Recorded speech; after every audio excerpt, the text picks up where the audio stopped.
Hello, and welcome to Cutting Through the Noise, Nutrition, AI, and Credible Guidance, an event that we at Matter are producing together with the Academy of Nutrition and Dietetics. I'm Stephen Collins. I'm the CEO of Matter. Our mission at Matter is to accelerate the pace of change of healthcare, and we do several things to support that mission. We run an incubator for healthcare startups. We have supported more than 1,000 companies from around the world that have gone on to raise more than $5 billion to fuel their growth. We work with large enterprises to help them build their innovation capabilities with a suite of education and training and insight services that help established organizations make sense of emerging technologies and figure out the best ways to harness them. We run thematic accelerators in partnership with organizations ranging from Fortune 500 companies to associations. We are currently running several, including the Future of Food and Nutrition AI Challenge, together with the Academy of Nutrition and Dietetics. I'll say more about that in a moment. And we frequently bring people together to be inspired and learn. And that's what we're doing today with a group that will discuss how to find credible nutrition information in the age of AI. AI is changing how people find information and make decisions about everything, including their health. You ask a question about nutrition and you'll get an answer in seconds, but the question is the information accurate? How much of that information is grounded in science and evidence versus whatever happens to be trending in popular culture? Nutrition advice has never been more abundant, but credible, personalized guidance has also probably never been harder to pick out of the noise. And that tension is what our panel is going to dig into. How do we evaluate nutrition information, where AI helps and where it falls short, and when care from a registered dietitian nutritionist is essential? It's also why the Academy and Matter created the Future of Food and Nutrition AI Challenge. It's a pitch competition built around one question: how might AI help advance evidence-based nutrition guidance, empower nutrition professionals, and improve nutrition outcomes for individuals and communities? Applications are open now through September 11th, and finalists will pitch live at the Food and Nutrition Conference and Expo in San Antonio on October 25th. We'll provide more information about the competition towards the end of the hour, and there's a link that will be posted in the chat if you want to take a look as we talk. If at any point during this event you have questions, please submit them using the Q&A function, and I will weave them into the conversation as appropriate.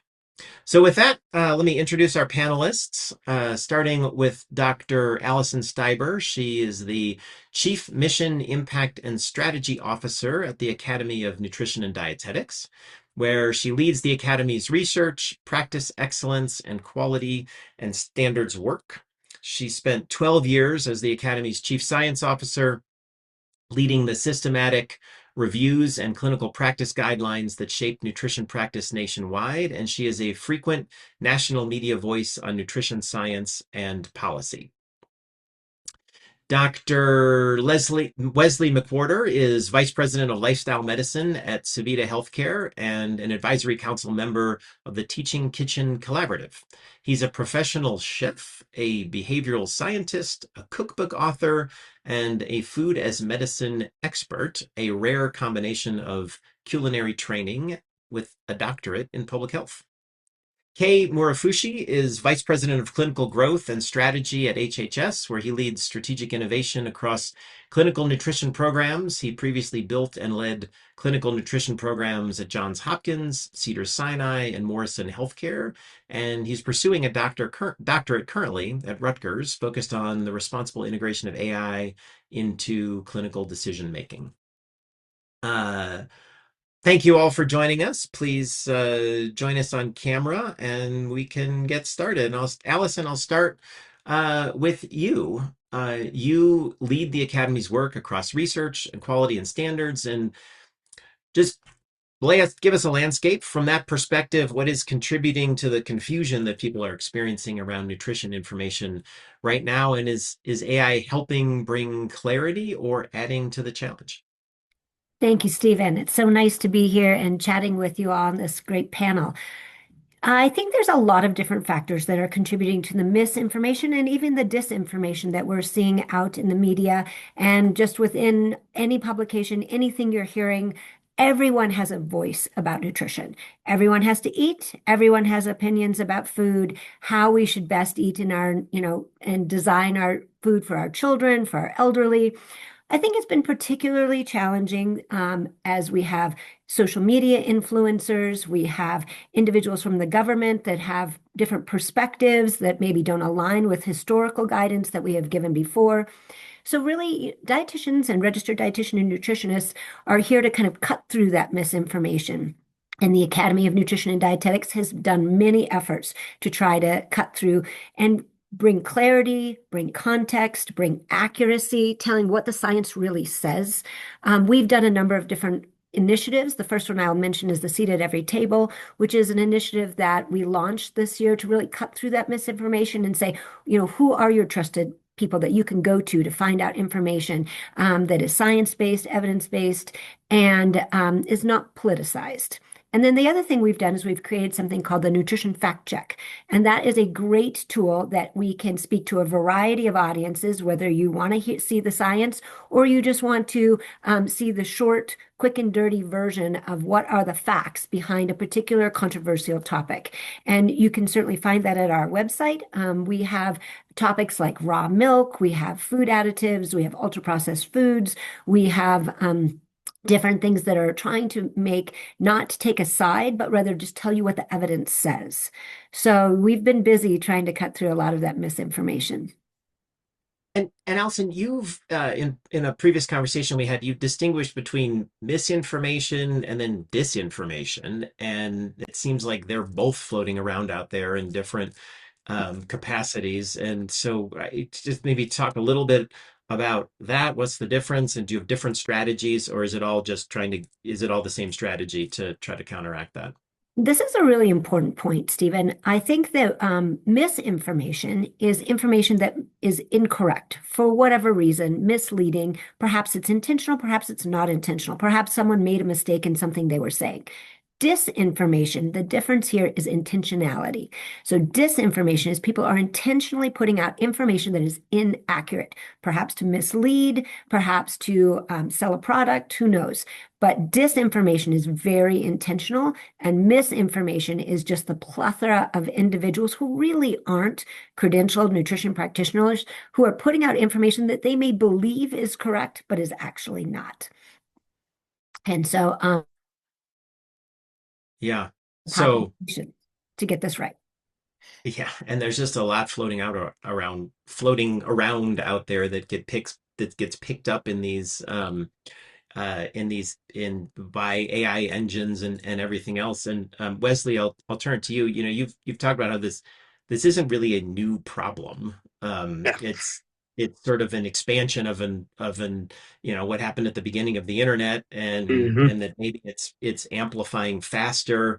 Talk about the moment that we're in and how does it compare to what you've seen over time, and what does it mean for today? Yeah. And Stephen, great to be here in this conversation. I would say any of us sitting here that, obviously grown up around my age, it's the age of the internet, right? So Google it, find it out. What is the information out there? And I'm going through school. I'm a young dietitian. We're trying to challenge that. Well, don't believe everything you see on the internet. And now similar story, but amplified, right? So trash in, trash out. That is the reality of the situation. And many of the LLMs and many, it's not every one of them, but many of them, they're building on what Allison just talked about, misinformation and disinformation. So which one is correct? What is the information that's actually being put out? So if we're having consumers taking advice and behavioral advice, nutrition advice that doesn't involve a dietitian but should, there's a real risk there of them going down a pathway. There's been a few research studies, not to put too much caution in the wind, but a few research studies that asked those questions to a few different LLMs and received feedback and dietary guidance that was not appropriate, especially in younger adult populations. So there is some risk, but also I would caution us as an academy, as dietitians, to not just say, oh, well, we have to pass on that, because this is a a really wonderful time where there's a lot of opportunity for many people, right? It can expand, kind of extend that care relationship for many dietitians. There's a very beautiful way in which that we can work with AI. We can work with many of these companies developing tools to make it sharper, to make it better, to make the input leave out a lot of the dis and misinformation. So I really do believe that this is a great time for dietitians to step in a place and offer the information that we all know.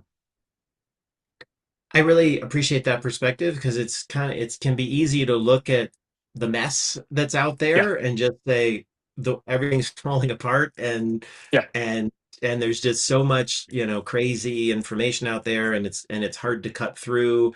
But I appreciate that perspective. And we're going to dig in a lot to how, not just kind of what the challenges are, but what are the solutions and what are the opportunities yeah. that are posed by our AI and just kind of the advances of technology in the way that in the way that they are.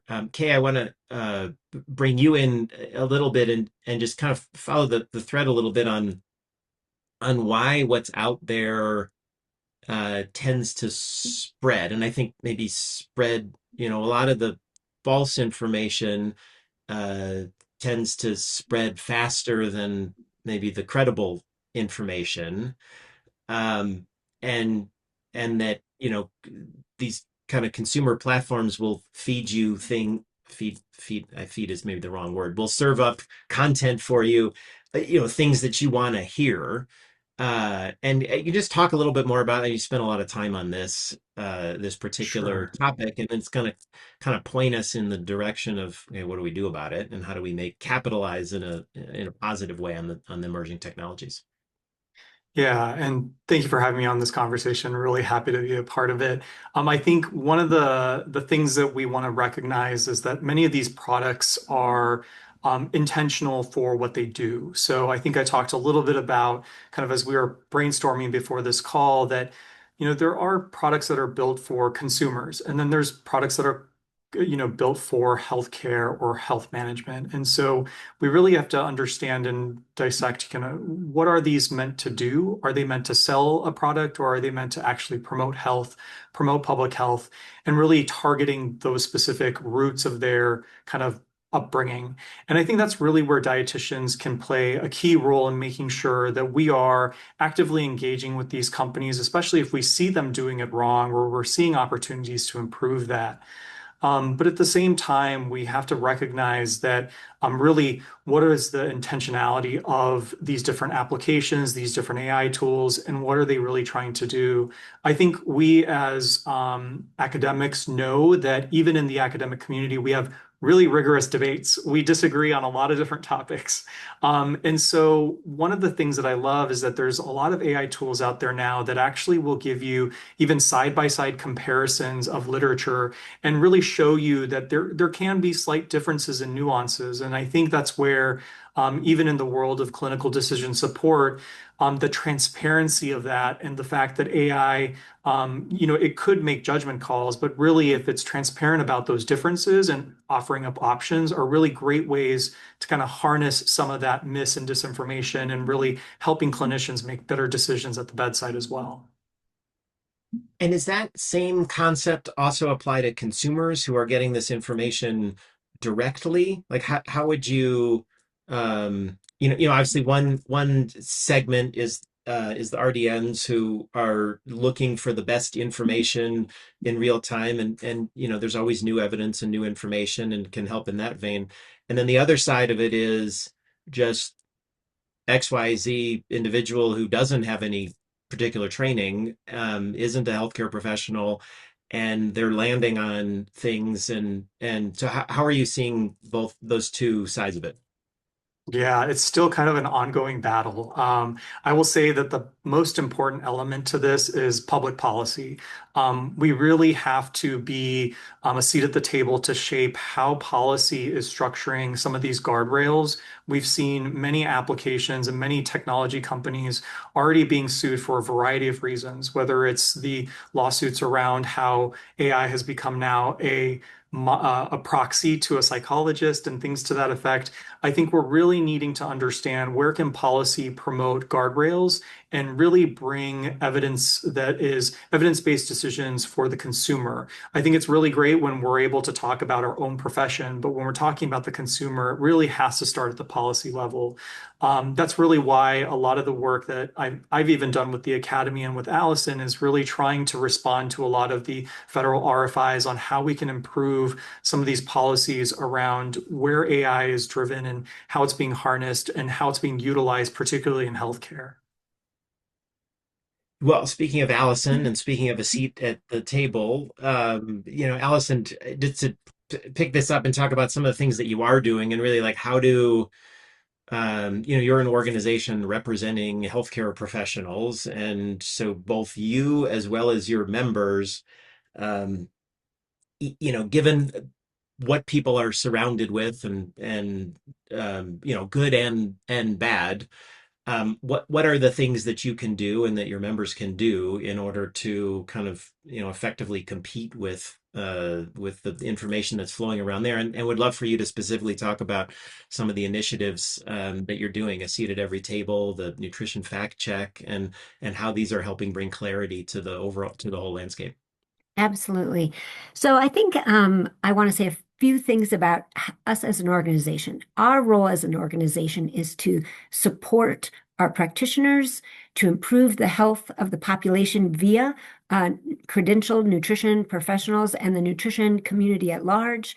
And we do this through a variety of mechanisms. So we have a consumer-facing website that goes straight to the consumer to give them credible, clear, concise information. That's our eatright.org. But then we also have these really intentional activities that we do, such as the Seat at Every Table, which is a large campaign that the Academy launched last year to try to say, hey, we are your partner in cutting through the misinformation. We are the ones who are trained, who have the education, who have the skill set to help you understand what you as an individual need. What I think AI does great is sort of synthesize patterns, bring together information that exists on the website. But what we're trained to do is to bridge that science information and help translate it into something that's individualized for you or for your family or for your community. That's where our sweet spot is. And so the Academy has been working with the Nutrition Fact Check in particular to try to give our practitioners resources that they can then turn around and provide the people they're working with, their patients, their clients, and say, here's what the information actually is, and here's what it matters to you as an individual. And that is something AI, at this point, cannot do. It cannot make sure it's culturally appropriate. It can't make sure that it understands your nuances and communicates with you in a way that you understand. And that's where I think us as an organization to provide resources, to provide initiatives and campaigns and resources, but also our practitioners are really that's their bread and butter. That's what they do day in, day out with the people that they work with. Wesley, in your view, what does credible nutrition guidance look like when it has to translate into something that people actually cook and eat? Yeah. It sort of moves from the realm of the theoretical into the realm of I'm actually putting something in the my body. applicable. Like I get this information now, go eat real food. Well, what does that mean? Plug that into an LLM, the spit out. What am I actually now doing? It could be a variety of answers, right? And if you rewind, 18 months, 6 months, it's going to look a lot different than it does now, right? So this is rapidly changing. Certain things are getting better, certain things maybe not as much. And this is where, I think I agree with both of my panelists here. There's a few different issues at hand, right? So I think one of them is a lot of consumers are turning to this because it's a low stigma place, right? So you're not getting in the space of judgment for the most part when you're communicating with AI. It's supporting you, it's wanting to engage you, especially on the consumer side, right? Keep you engaged, keep you coming back. But is that information always what you need, right? Is it actually what is designed to do? So what I've seen and what I think is a very kind of beautiful mix right now is we have some of our, dietitian professionals and that have built in some great AI tools within their workflows where they are, utilizing it for charting, right? So they're able to have more one-on-one, paying attention to their patients, allow that charting to be taken over, and then they're offering resources for their patients. It could be, I can take a picture of my meal and I know what's in it, and that gives me ability to build a meal plan, which most of us dietitians, we don't have time to do all of that, right? So a lot of this, these things that are on the cusp there are very beneficial for us if we can be a part of it. And that's where, like, we're kind of getting back to the, how do you get the credible nutrition advice is really like, if it's asking or, hey, go eat real food. Well, what does that look like for the individual? And yes, you can put the input, you can prompt correctly, but many times the consumers are not doing that. So the things they're getting back is off skew. It's offering advice that's not culturally relevant, that's not tailored, that's not working specific for those patients. So I still think the marrying of the dietitian with the AI is really our way forward. I mean, I love that. I think there at least for the indefinitely foreseeable future, there's going to continue to be a role for people who are experts in this case, nutrition. Yeah. But we work across healthcare, and it's not like doctors or nurses are going away, and neither are our dietitians, because there's a role that they will continue to need to play. And I think it shifts, right? That's something that we can see. Like with every new technology, there's a fear that I'm going to lose my job. This is going away. This is taking this. And to some extent, it will. It will shift things. It will change some things, but also might create some free time if we can think holistically. And I think, case perspective of like the policy side, we really have to think broadly. How does this impact what we're doing long term over the next 5, 10, 20 years? Do we want a society where we don't have human interaction? I don't think so. Humans need that the human connection. So how do we as dietitians really start advancing that side? How can we be better connectors, whether it's virtual, in person, whatever that might be, and utilize these tools to really expand our work, not to fight against it? Again, it's here. It's not going anywhere. So how can we, again, partner and really learn to lean into it and find the errors that are there? Because there are errors, right? There are some misbuilds that we need to identify, that we need to make sure that we're not making assumptions that, then create completely wrong, trends and things along that line. So, a lot of hope, but also a lot of boundaries that we need to set as well. Kay, you're in a somewhat of a unique position where you're actually like digging in and really studying the integration of AI into clinical decision making. And I'd love for you to comment on this thread and how, this sort of integration of AI with RDNs and how what you're seeing and what you're studying and where you think that's going. Yeah, so there's a lot of great parts about AI. And of course, there's, as my colleagues are saying, there's some things that we have to be cautious of. But I think some of the great things that we're seeing already, kind of alluding to what Wesley was mentioning about, there's a lot more things that we're tracking that's really data driven now. We have so many wearable devices, we've got CGMs, we have so much out there.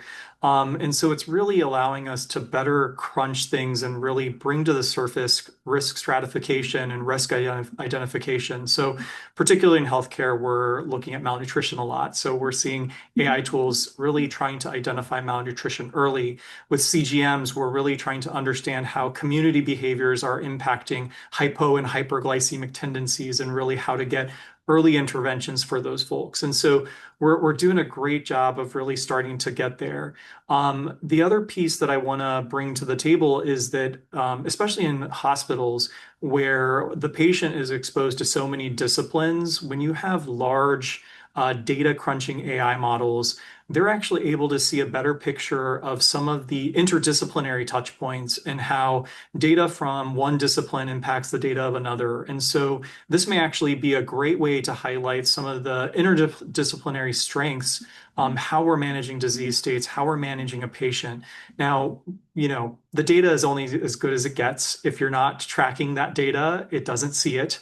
And I'm not asking us to go back to the Freakonomics days where we're drawing correlations between regarding popsicles and murders. But I do think that there's a really great opportunity in hospitals where the patient's stuck there. They've got all these disciplines coming in. How is the interdisciplinary team interacting with each other, and how can this data be leveraged to really improve that continuity of care? The other last thing I'll touch is really just that administrative function. I think Wesley and Allison highlighted this too. It's like there's so many things that's freeing up our time to do things. I think, when I talk about implementation science, we talk about the challenge of getting data and evidence, like the actual journal articles, to the bedside. It can be anywhere from 7 to 14 years before that stuff is there. And so now you're seeing direct access from the EHR to do side-by-side comparisons of national guidelines or side-by-side comparisons of the most recent journal articles. And so we're really finding some great opportunities to drive efficiency and improve that handoff and improve that continuity of care. Some of the challenges that I want to still get to are definitely automation bias. I think as we're embracing it more, we kind of trust it more, which can actually be a negative thing. We're trusting that it's making the right decisions. And so if you all are using OpenAI or Claude or anything like that, you know that there's error reports that come up every day when it's hallucinating or when they're having functional issues. And so we have to still approach everything with a little bit of skepticism and a critical eye, where that's really where the human influence comes into mind. And then really these blind spots. So if we're not tracking the data, we don't see it. And so it's really important that we're keeping our eyes open for any blind spots that really are being missed within the clinical picture. And give me like 2 minutes to go through this little story.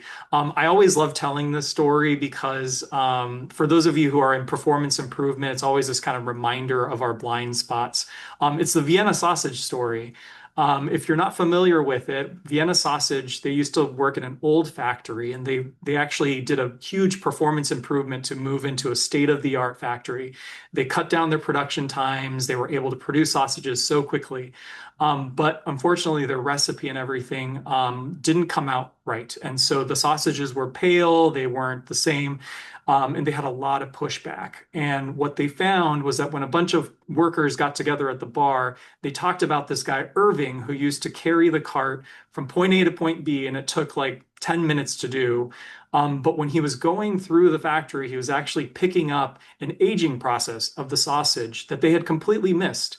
And so now Vienna sausage actually has a room called the Irving room, where it embraces the Irving method. And so this is just like a reminder that sometimes when we think we know what we're doing for performance improvement and crunching data, we may actually have a blind spot that's very human driven. So it's just a kind of cautionary tale. So sorry for taking up a little extra time on my explanation. But yeah. It's all good. I didn't think that we were going to be talking about the Vienna sausage factory, but I learned something, and it's a really interesting, it's a very interesting story. And I mean, the lesson in there is, I think, really quite. And Wesley, I want to come to you in a second, but the lesson there, I think, is really appropriate. Again, as you said, for anyone doing performance improvement, and really understanding the insights of what is actually happening through the entire process. Wesley, can you provide some more kind of concrete examples of where you are seeing AI already making practitioners' lives better? You've mentioned a number of areas in our conversation, and I think it's really helpful I'd love for you to comment on that. Yeah, I mean, it is just, if I'm talking about data analyses here, like it's fast. You can really pull things together, things that you couldn't have normally.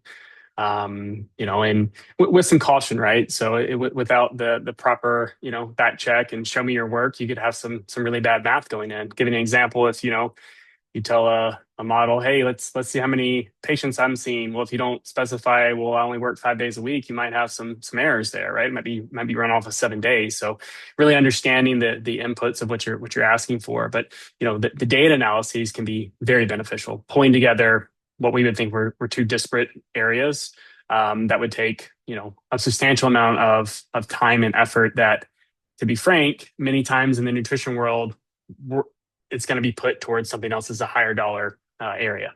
So now it allows us to say, you know what, our field does matter. Look at what we can add to the table. So big agreement on that side of adding just serious value for dietitians on the analysis side. The charting is another one. Like no practitioner, or if you did, but I would say 99.9% practitioners did not go in to become a dietitian or other healthcare professional to chart. No one did, right? Like it's not what we want to do, but it's something we all have to do. And it's something that many folks spend doing in the evenings, pajama time. And now we're seeing where this tool can help save some of that and give us our time back. And not only that, but it can allow us to really spend more focused attention with patients. Not only that, it can actually help coach us. So you can give some parameters around, hey, I would like to, check and see how I'm doing. Did I ask the right questions? So younger clinicians can get some guidance and some training on how do they handle situations. So you're getting areas where, manager, maybe you're managing multiple team members and you can't always shadow, or when you're shadowing, the team members operating in a different set. So some of these tools can actually help give live feedback to you to improve your role. And then, kind of within that is you can, get information from your patients directly, right? Which used to be super hard, right? They got to take a picture, you got to look at it, they got to send you a spreadsheet of what they ate. Now, it can be very simple. Input, you can do a quick analysis and what your patient's consuming with the back data, right? So it can give us a lot more information readily available to operate under. There are ways in which, again, if we're looking at like a teaching kitchen where, hey, we're running recipes and you know what, I need to do some quick math and multiply this by X, Y, and change, I only have this equipment. So can you edit this recipe for X, Y, and Z? You have a whole thing. Well, you know what? Now I want to build an activity around that. Can you help me support and build out case studies? So there's many things in which practitioners and dietitians can use these tools to really amplify their work. But there's also a big caution where a lot of people get into it and it actually increases their amount of work. So you have to be cautious of, where you stand and how much you're inputting and what you're doing. So I know every one of my answers has been very hopeful, but also kind of weighed with let's look at the risk and let's really think broadly about how we tackle this as a field as well.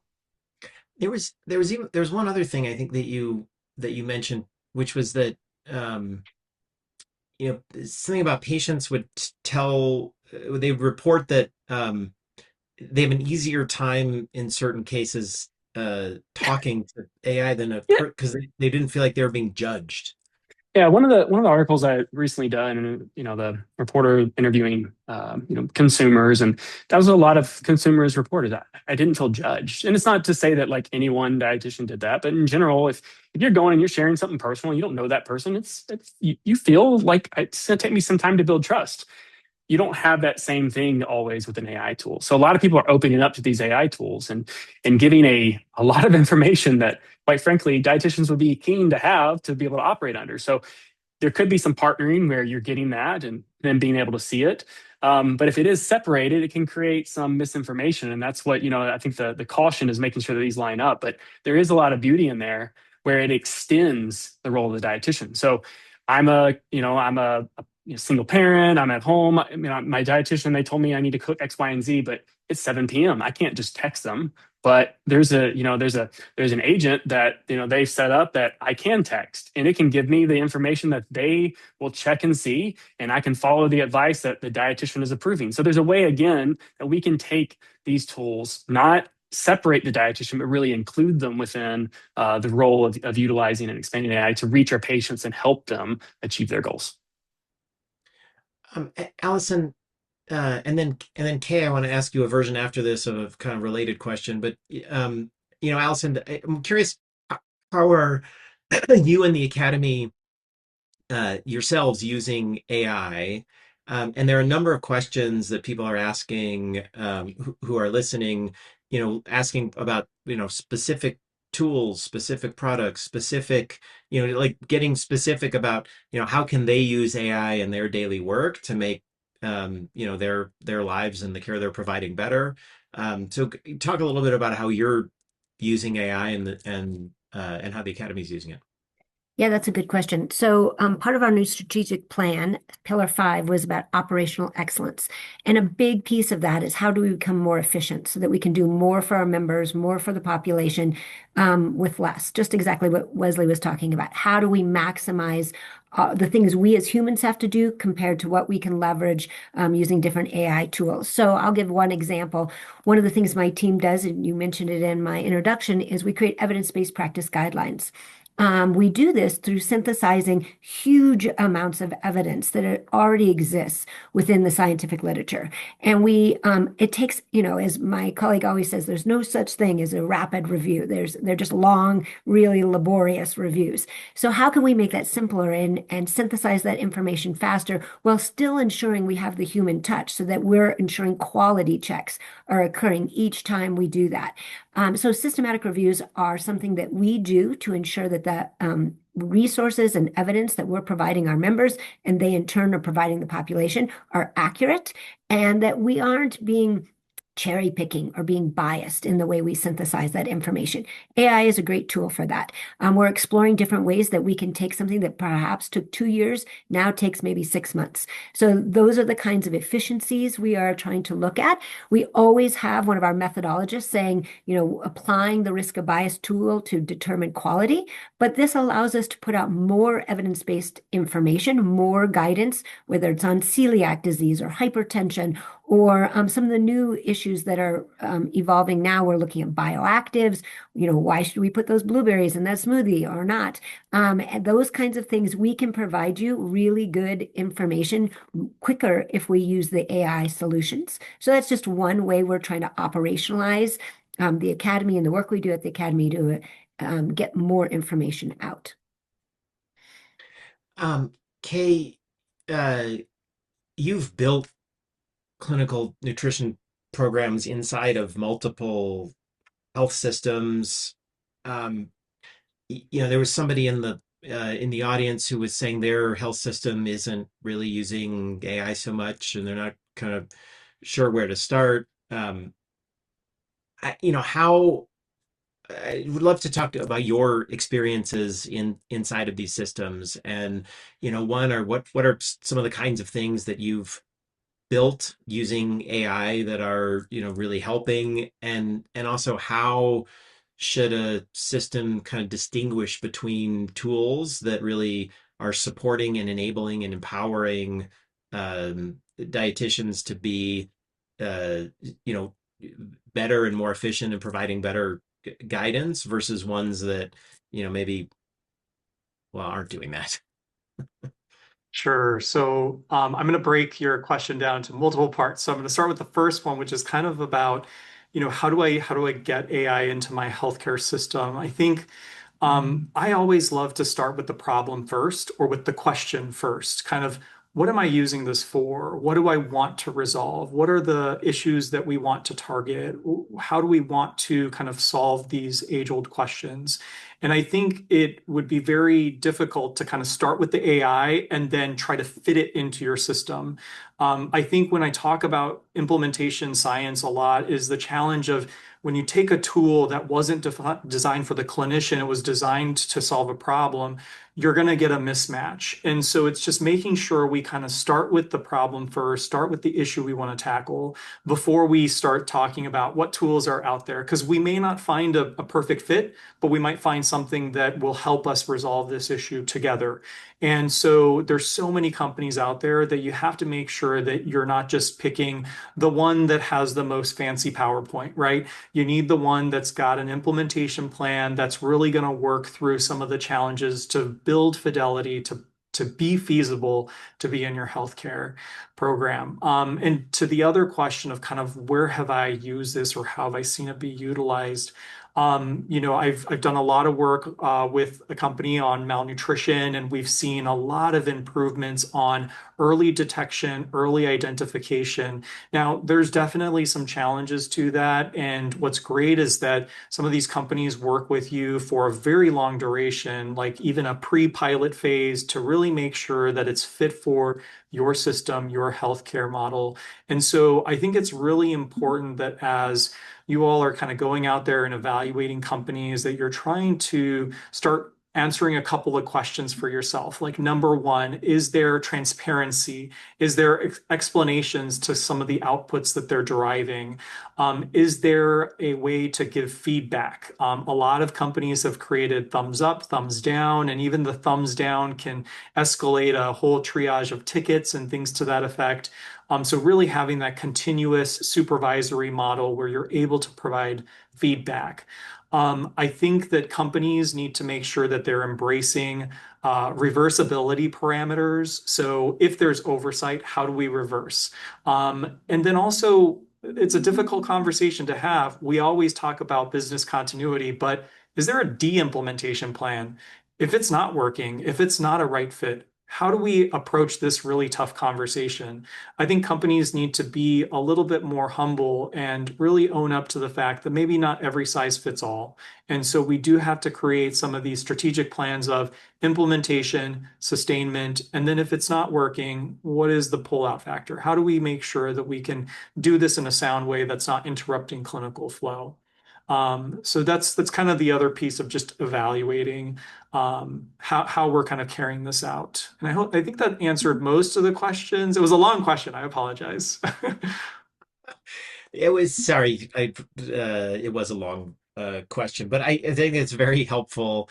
I think, I'd also like to, um, one of the things that I think is interesting about the profession is, there are dietitians who are embedded in health systems, and then there are dietitians in a lot of different settings, and to a certain extent, their experiences are similar, and to a certain extent, they're not. So I want to talk about both of those. One of the things, um, Wesley, I'll ask you to comment on this. Is the reality is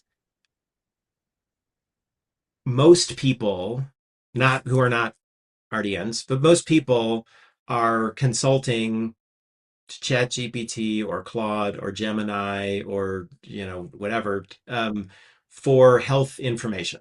It's Yep. just that's what's happening, and that's not going to stop anytime soon. And those models are not trained specifically on this kind of evidence and evidence-based medicine and guidance. And so Yeah. they're pulling in a whole mix of different types of information. And so I'm just wondering, in your practice, and you're out there, you're kind of on the front lines of this and talk to all sorts of different people. What are you hearing from the dietitians about what that experience is like for them, and what would be Yeah. helpful for them to know and to sort of do as patients are coming in with, here's what chat said and blah blah blah.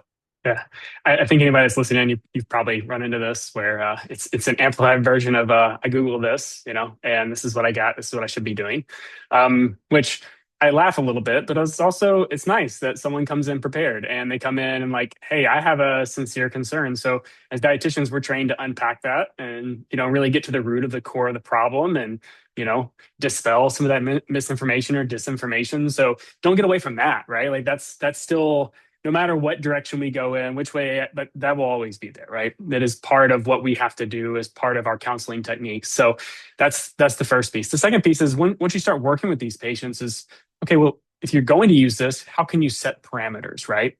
So what can we do to ask in a certain way, to prompt in a certain way, or to steer them into maybe, again, depending on the institution you're at, the space you're at, one that you can share PHI with, because a lot of people are sharing things that they shouldn't be sharing in just an open-ended platform that could be utilized in an inappropriate way. So making sure we set some guardrails. And then, I think Kay's point's really well taken of like, what is the problem here and what are you trying to solve? So you are now meeting with a dietitian, I can give you the science, but you're needing that extra support when you're in the grocery store to what exactly to buy. You need that extra support when you're in the kitchen on how to cook. So what is the tool that's going to be most useful for that? So we don't get people going down the wrong direction and buying all of these products or all these other things that someone told them to do because they asked the wrong question or they're using the wrong tool. So again, I think it behooves us to not be scared or be frustrated when someone comes in with that information, but really help them dispel it, help find the answer as to why they're doing it, and then point them in the right direction. Kay, what is your and then Allison, I'd love your take on this question too. Kay, you're in terms of apprehension in the profession among, AI itself, and what is myths and information and disinformation about the tools themselves and the resources that are available among practitioners, and how are you seeing adoption and use and kind of attitudes, and where would you like to see that go? And then Allison, I'd love for you to comment on the same question. Yeah, so I think a lot of the work that I have been personally putting out there is just a crusade of dissemination of information. I think it's really important that we're continuing to educate individuals on kind of what we're talking about today. What are the challenges? What are the areas of improvement? Where are the successes? Where are the failures? The more we talk about it, the easier it is to have conversations where we're really trying to understand how is this impacting my acceptance of this tool. There's been a lot of studies in the early aughts where when they compared clinicians' decisions and their biases towards that application, that oftentimes that conflict with the application actually created the clinician to make wrong decisions. And so it's really important that we're understanding how to check our own biases around some of these applications. Where do we need to get our education to make sure that we're trained up on how to interpret, how to utilize, and then kind of moving fluidly with a lot of this technology. We recognize that there's so many types of technology. You have to learn many different things.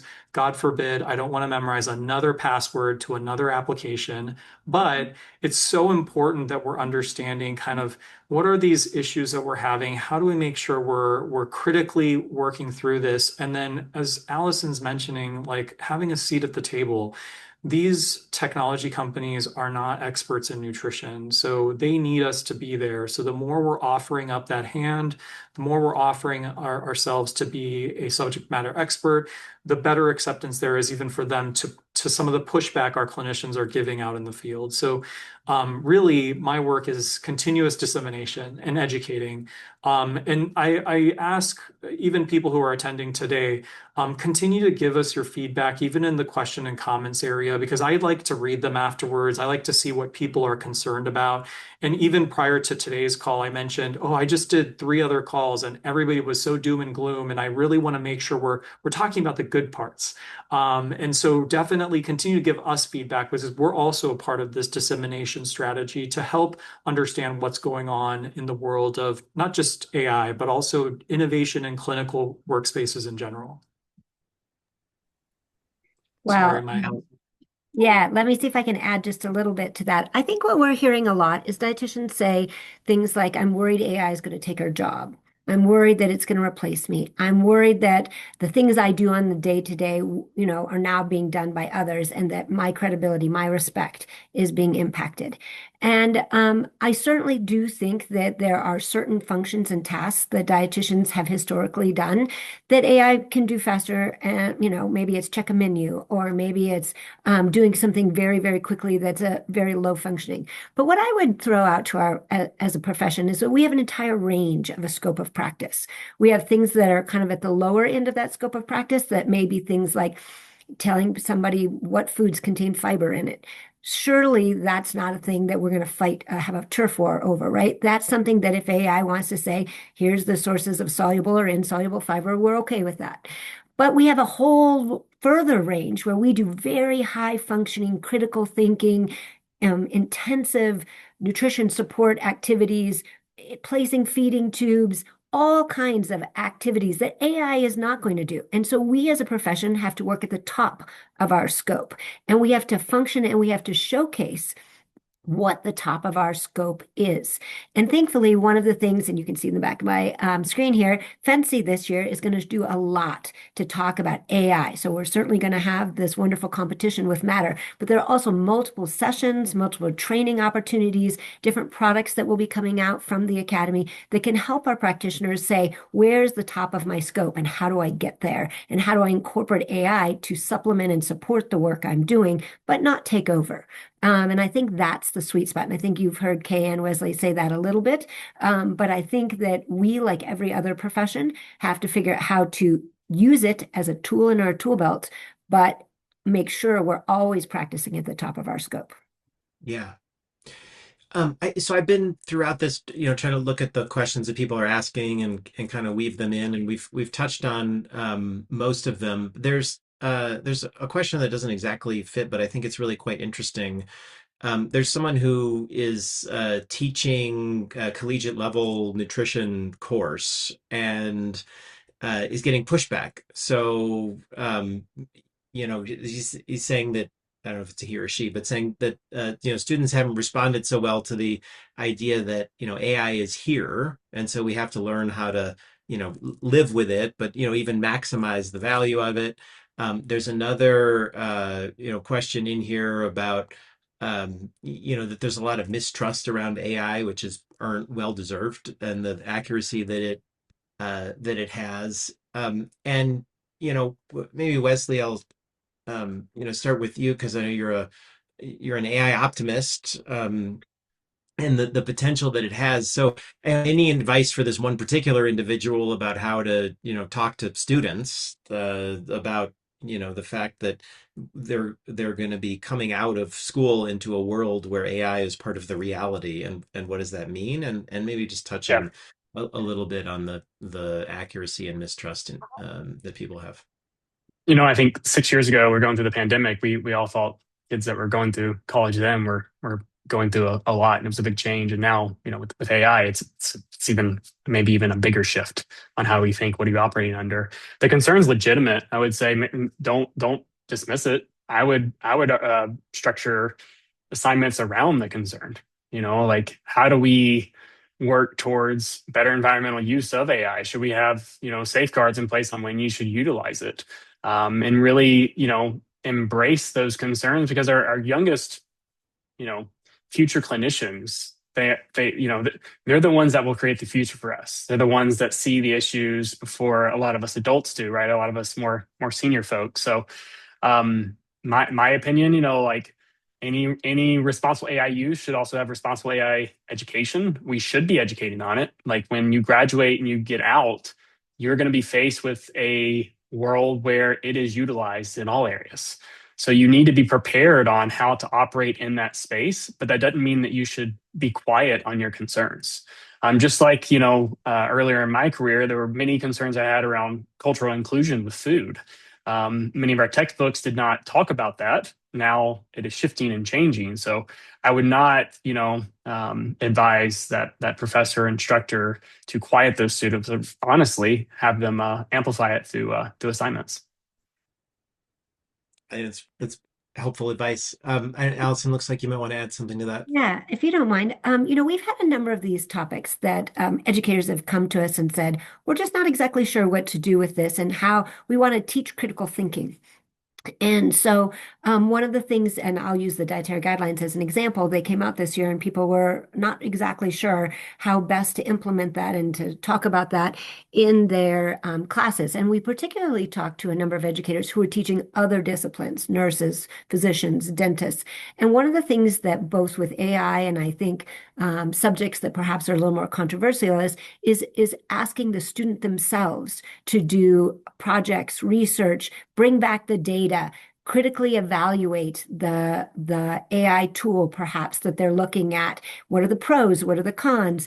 What are the legislation that needs to be done to ensure that this is a safe thing? And the more they're engaged in critically thinking about these tools, then they see both the positive and the areas to be mindful of and cautious in. And I think empowering them to do that critical thinking can be very useful. And I know educators have been talking about this for a while, so that's probably not a new thought, but it's something that I always talk with our educators about.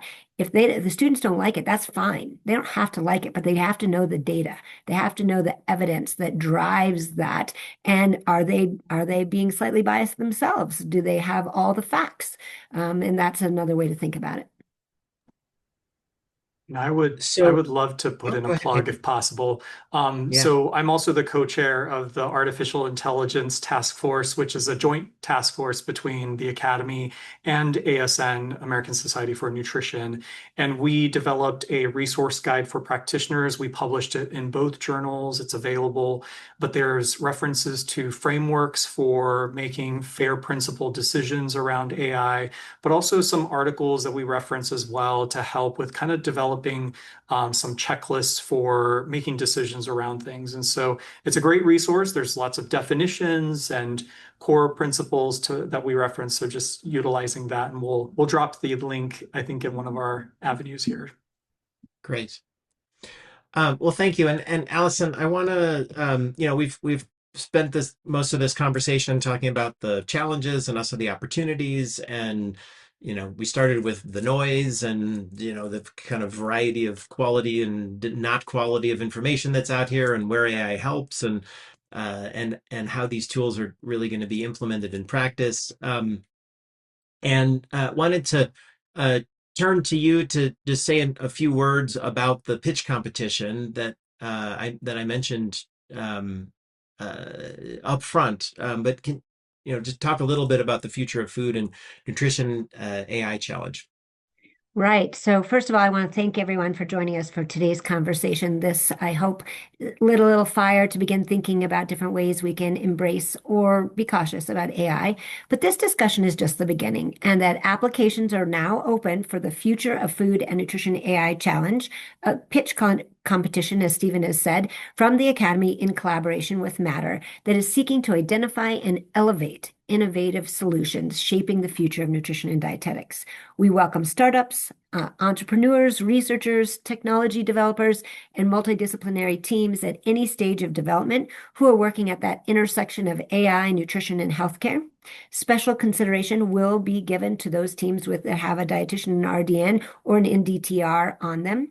And select participants will get to pitch live at the 2026 FNCE, or Food Nutrition Conference and Expo, which we also call FNCE, in San Antonio on October 25th. So very exciting. The applications will close on September 11th. So make sure and get your application in before that deadline. And you can use the link that's in the chat to learn more and apply. Thank you so much. Now I'll turn it back to Stephen. Well, thank you, Allison, and thank you to you, Wesley, and to you, Kay. I really enjoyed this conversation. Thank you to the Academy team who partnered with us to put this event together. Before we go, I just want to emphasize what Allison said. Applications close on September 11th, just a little bit less than a month from today. The challenge is open to anyone who's building at the intersection of AI and nutrition and healthcare. It could be startups, researchers, students, health system teams, solutions at any stage. Teams that do include Academy members or RDNs will get priority consideration. And the finalists will get coaching, complimentary FNCE registration, the chance to pitch live, as Allison mentioned. And so please, if that's you, please apply. And if you know somebody building in the space, send them the link that we shared in the chat. We did record today's session, so we'll share the recording out in the next few days. Please feel free to pass it along to any colleagues who may have missed it and you think should see it. My last thought, AI is here to stay, as the one person asked about and is telling their students, and apparently getting some pushback. But that is just truly the way that the world that we're living in, and it's going to continue to become more and more integrated into everything that we do. The people who are on this webinar, all of you, thank you for joining, as well as the more than 100,000 credentialed practitioners that the Academy represents. They're the ones who can make sure that what is getting built is being grounded in evidence, and that starts with getting to the table. This challenge is one way to do that. There are other ways as well. We'd encourage you all to be participants in this conversation, because that is the way that the people who know the most and are the most qualified are going to be able to shape and what the future that we're all going to be living in. So thank you so much for spending this hour with us, and we will see some of you in San Antonio.